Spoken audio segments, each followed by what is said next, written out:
Hi there folks, my name is Natalie and I am a member of Gauntlet Cohort 2 and I'm here to talk to you about GeneKnow, which is the next project for Gauntlet. It's a group project between Tristan, Yiran, Noah, and I, and it is a desktop application that is meant to decode disease. So a little bit of background. I have been working professionally and educationally in biomedical engineering for about 8 years. And every year, millions of patients undergo genomic testing to try and validate and get diagnosed with a particular cancer. But the results of the genomic testing are often too complex for frontline clinicians or patients or researchers to understand, especially given the large volume of patients that they have to cater to. Existing tools for validating these diseases are either too technical, too expensive, or not private. So that's a really big concern with patients is HIPAA compliance and user privacy. So that's why we built GeneKnow, which is an AI-powered open source desktop application that brings genomic disease risk prediction into the everyday workflow of a clinician and researcher and allows them to predict whether their patient has a particular disease. So what does this do? GeneKnow analyzes FASTQ data. It also accepts BAM files, and BCF files directly on a computer to provide a cancer risk assessment for a user. There are no data uploads, there are no cloud processing, it is completely private.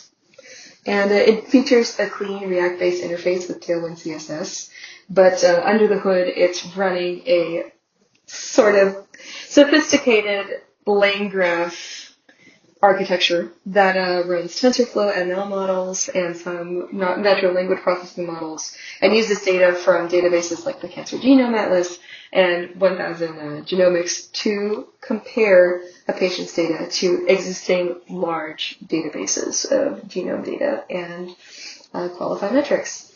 But enough for me talking about what this actually does. Let's go through the demo. So I'm going to go ahead and click now. I'm going to load up a test FASTQ file. Let's do this one for good measure. And I'm going to click Start Analysis.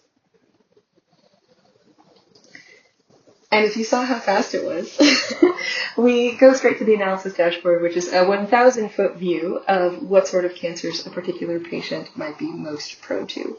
We are still working out some of the back-end kinks to get this fully fleshed and beautiful. It is a fairly complicated lane graph workflow, as you can imagine. But in the general overview dashboard, we have the risk probability. It tells you what kind of cancer you're most likely to have.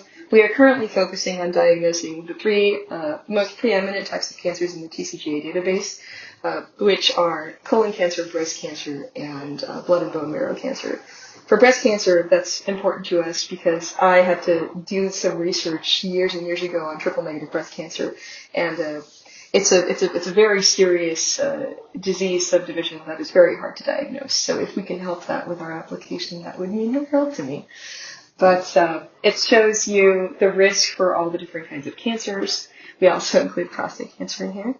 And a hazard score, which is a mathematical statistic for the survivability of a particular patient based on their genome relative to a normal patient.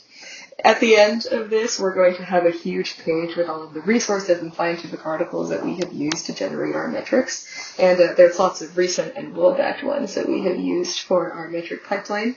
But for now, we just have the general dashboard. But if a clinician wants even more information, then they can go into the clinical view page and get in-depth analysis on all of the variants that were found from their genome in heat map format, a pathway analysis for biological enrichment, a genomic analysis, and if we want, this is more of like a detailed analysis with all of our metrics and our genome variant distribution and different genes affected, and a family pedigree analysis, which we're considering implementing in the future. We also have some clinical alerts for the certain specific kinds of genomic markers that are of uncertain significance or part of low-risk assessments. But this will eventually be, and here we see our patient. Our patient information will also be fleshed out in the future so that this can be anonymized. But the beauty of it is that because it's totally local, there are no real HIPAA considerations. The weight of the data protection is on the clinician or the researcher keeping it off of the internet. But yeah, I'll go back to the dashboard and go back to the front page. Our vision is to make precision medicine and cancer disease diagnosis interpretable and accessible, especially to small clinics that might not have access to these large servers where they can run long-term analyses on their huge FASTQ files, or where they might just have a large patient-to-clinician ratio, and the patient doesn't have a lot of time on their hands or a lot of mental energy to fully diagnose something right away. Obviously, there is a human in the loop in this, and we will be working on an extensive validation workflow, as well as, hopefully, a manual LangGraph pipeline selection workflow where a clinician or a researcher can alter each node of the LangGraph pipeline, rerun their machine learning models, fine-tune them, etc. But this is open source, this is deployed, we have a robust CI/CD pipeline, and now our backend is mostly fleshed out in just 24 hours working with this amazing team. So I'm going to talk a little bit about what I specifically did as I walk you through the last little educational bits of this. So I am the subject matter expert. And I say expert proudly but loosely because I believe that the experts really are clinicians and researchers, and this is an expert tool for them. But I did a lot of the initial pitching and the research. I had the product vision, and our team rallied behind me and supported it, and I'm so grateful for that. I also set up the deployment management and production system. I ensured that we were production ready from the first commit. So in essence, within, I want to say, an hour of us starting, we already had a desktop application that was deployed. We just needed to go off and implement all of these other parts. I implemented CI/CD and the wireframe backend infrastructure. So some highlights is that our front end has all of the buttons and it calls the backend. And our backend has our LangGraph workflow that actually runs our models. But between those two, there needs to exist some middleware, and specifically it's REST middleware that allows them to talk to each other and interface together. So I built that. I also built the core foundation version of our application, and I implemented a FASTQ and MAF file downloader for interacting with the TGCA data. So now we have a secure and robust and fast way to interact with data that is over on the internet and pull it down and compare it to our local data. I designed the icon, which you can see down here in the app. I also created the tagline, set up the Tori app, and I planned the LangGraph architecture for a lot of our metrics. I had to do a lot of the scientific research for our metrics and what they would mean, and I was very skeptical in what each metric would mean to a certain researcher, because obviously metrics are everything, and we don't want to waste people's times with these reviews. And I participated in the brain lift and the overall planning.